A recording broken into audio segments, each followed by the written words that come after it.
Have you ever been in a conversation where someone says something, and instead of just accepting it, your mind immediately starts asking questions? Not out loud, maybe, but inside your head, something starts spinning. Why do they think that? Is that actually true? What if the opposite is true? Who decided that this is the way things are supposed to be? While everyone else just nods and moves on, your brain keeps digging. If that sounds familiar, you might be the kind of person who questions everything. And while society sometimes labels people like this as difficult, skeptical, or even annoying, psychology tells a very different story. Because the truth is, the people who question everything are often the ones who understand the world the most deeply. Let me explain. Think back to when you were a child. Children ask questions constantly. Why is the sky blue? Why do people work? Why do we go to school? Why can't we eat dessert first?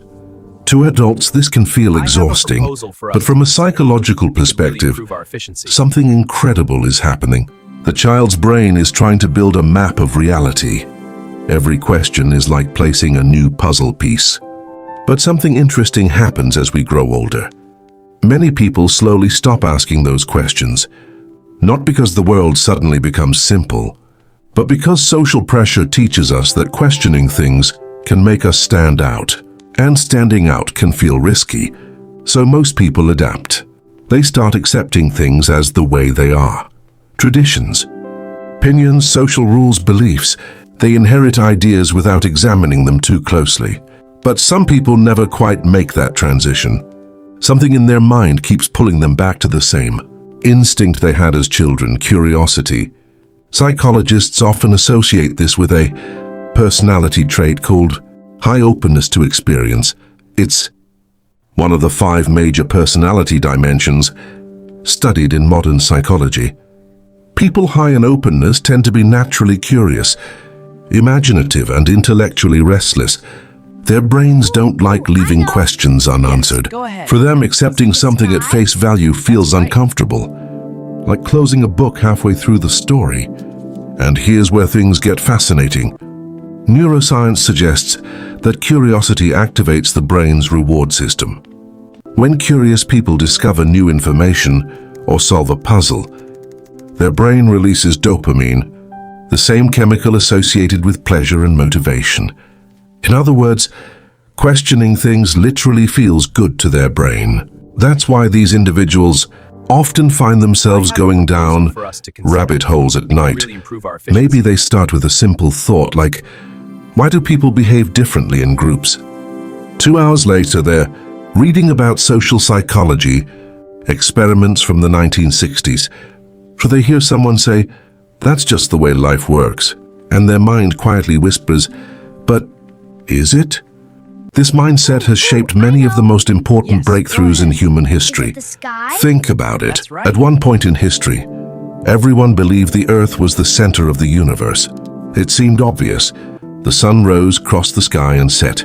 The stars moved around us. Then someone asked a dangerous question. What if that's not true? That question eventually led thinkers like Galileo Galilei to challenge the dominant beliefs of his time. And questioning that one assumption changed humanity's understanding of the cosmos forever. But questioning everything isn't just about science or philosophy. It shows up in everyday life too. Imagine a workplace meeting where everyone agrees with the boss's idea. No one speaks up. Not because the idea is perfect, but because disagreement feels uncomfortable. Then there's that one person in the room who says, wait, can we think about this from another angle? Sometimes that person is seen as difficult, but sometimes they're the one preventing a huge mistake. Psychologists call this independent thinking.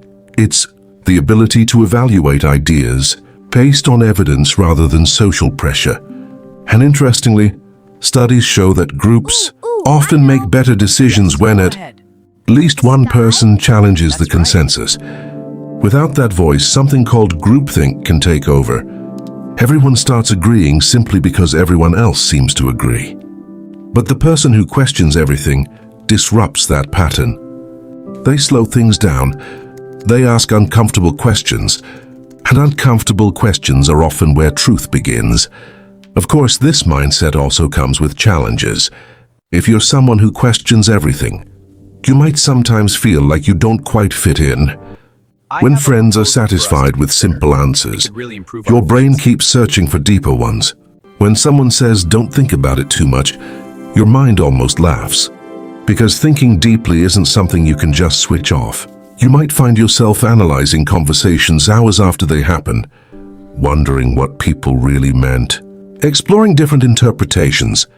You might question social norms that everyone else seems to follow automatically. Why do people measure success this way? Why do certain traditions exist? Why do some beliefs survive for generations without being examined? For some people, these questions are uncomfortable. For others, they're energizing. And that difference reveals something important about the human mind. Psychologists often distinguish between two types of thinking: fast thinking and slow thinking. Fast thinking is automatic. It relies on instincts, habits, and mental shortcuts. It's efficient and useful for everyday decisions. Slow thinking, on the other hand, is deliberate and analytical. It questions assumptions. It looks for hidden patterns. People who question everything tend to live more in that second mode. Their brain naturally pauses before accepting conclusions. And while that can sometimes lead to overthinking, it also leads to deeper understanding. Because questioning is the beginning of wisdom. The ancient philosopher Socrates built his entire philosophy around this idea. Instead of giving people answers, he asked questions, simple questions, persistent questions, questions that forced people to examine beliefs they had never thought about before. He believed that an unexamined life was a life lived on autopilot. Ooh, I know. And maybe that's what people who question everything are really doing. That's right. They're refusing to live on autopilot. They want to understand the why behind things, not just the surface explanation, but the deeper mechanics of how people think, why societies function the way they do, and what assumptions shape our everyday reality. Sometimes that curiosity leads them to psychology, because psychology is essentially the science of asking one massive question. Why do humans behave the way they do? Why do people follow trends? Why do some individuals conform while others resist? Why do certain ideas spread through societies like wildfire? The person who questions everything isn't satisfied with simple explanations like "because that's how it's always been." They want evidence, patterns, mechanisms, and that mindset often leads to deeper awareness. But there's another side to this trait that many people don't talk about. When you question everything externally, you also start questioning things internally. Your own beliefs, your own habits, your own reactions. You begin noticing patterns in your own behavior. Why did that comment bother me so much? Why do I react defensively in certain situations? I know. Why do some environments energize me while others drain me? That's This right. kind of self-questioning can lead to powerful personal growth, because awareness is the first step toward change. And people who question everything tend to develop a strong sense of intellectual independence. They're less likely to follow crowds blindly. They're more likely to form their own conclusions. And in a world full of noise, misinformation, and constant opinions, that ability is incredibly valuable. Of course, it's important to balance questioning with openness.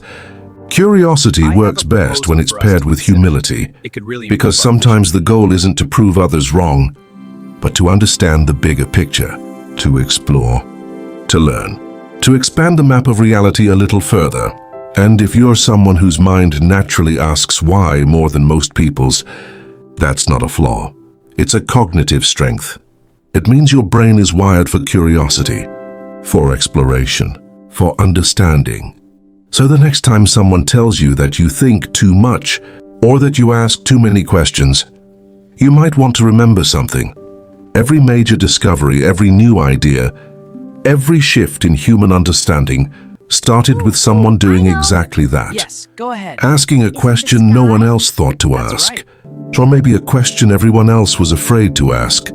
So now I'm curious about something. Are you the kind of person who questions everything? The kind whose mind quietly searches for deeper explanations? when others move on. If that sounds like you, I'd love to hear about it. What's a question about life, people, or society that you've been thinking about lately? Drop it in the comments, because sometimes the most interesting conversations don't start with answers. They start with a really good question. It could